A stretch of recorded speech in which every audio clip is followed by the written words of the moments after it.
Welcome to Kai TV media. తెలంగాణలో పంచాయతీ ఎన్నికల నగరం మోగింది. దీంతో గ్రామ గ్రామాన ఎన్నికల వాతావరణం వాడివేడిగా మొదలైంది. ఇప్పటికే షెడ్యూల్ ఖరారు కాగా గురువారం నుంచి మొదటి విడత నామినేషన్ల ప్రక్రియ ప్రారంభమైంది. రాష్ట్రంలో ముందుగా సర్పంచ్ ఎన్నికలను నిర్వహించనున్నారు.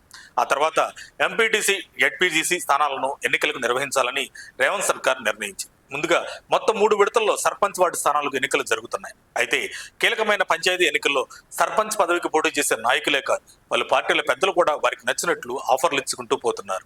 ఇక తాజాగా కొంతమంది నాయకులు తమ పార్టీ వ్యక్తి సర్పంచ్గా ఏకగ్రీవం అయితే ఆ గ్రామ అభివృద్ధికి 10 లక్షల నుంచి 30 లక్షల వరకు ఇస్తామంటూ ఆఫర్లు ఇవ్వడం ప్రస్తుతం కొత్త చర్చకు దారితీస్తుంది.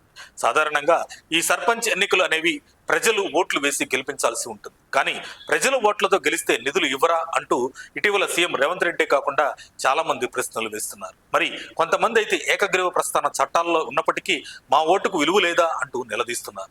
ఇంకా ప్రజలందరూ కూడా ఏకమై గ్రామంలోని పెద్దలు ఏకగ్రీవాలు చేసుకుంటే తమకు నచ్చిన వ్యక్తిని ఎంచుకునే హక్కు ప్రజలు కోల్పోవటం సమంజసమా అంటూ మరికొన్ని విధాలుగా ప్రశ్నలు సంధిస్తున్నారు.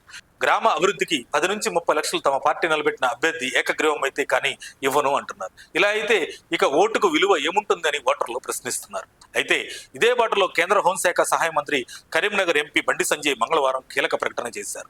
మీ గ్రామంలో బీజేపీ బలపరిచిన సర్పంచ్ను ఏకగ్రీవంగా ఎన్నుకుంటే ఎలాంటి జాప్యం లేకుండా, సాకులు చెప్పకుండా ఆ గ్రామానికి నేరుగా 10 లక్షల నిధులు మంజూరు చేస్తా అని బండి సంజయ్ ఎక్స్ వేదికగా స్పష్టం చేశారు. ఇక బండి ఆఫర్ను మించి కడియం మరో ఆఫర్ ఇచ్చారు. పార్టీ అభ్యర్థిని ఏకగ్రీవంగా ఎన్నుకుంటే గ్రామానికి నజరాగా 10 లక్షలు మంజూరు చేస్తానని చెప్పారు. అదేవిధంగా సర్పంచ్ ఎన్నికను ఏకగ్రీవంగా నిర్వహిస్తే గ్రామ అభివృద్ధి నిధుల రూపంలో 25 లక్షలు మంజూరు చేస్తానని హామీ ఇచ్చారు. ఈ నిధులు గ్రామ అభివృద్ధి పనులకు ఉపయోగపడతాయని పేర్కొన్నారు. అయితే ఓటర్లు మాత్రం ఇలా ఆఫర్స్ ఇవ్వటాన్ని ఇష్టపడటం లేదట. గత కేసీఆర్ ప్రభుత్వంలో ఇలా మాటలు నమ్మి కరీంనగర్ 10లో 70 గ్రామాలు బీఆర్ఎస్ అభ్యర్థులను ఏకగ్రీవంగా ఎన్నుకున్నాయని అన్నారు. 5 ఏళ్లు గడిచినా కేసీఆర్ ప్రభుత్వం ₹1 కూడా విడుదల చేయలేదని పలువురు ఓటర్లు ఆరోపించారు.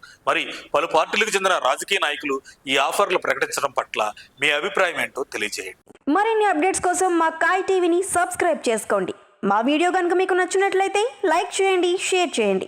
మీ విలువైన అభిప్రాయాలను కామెంట్ బాక్స్లో తెలియజేయండి.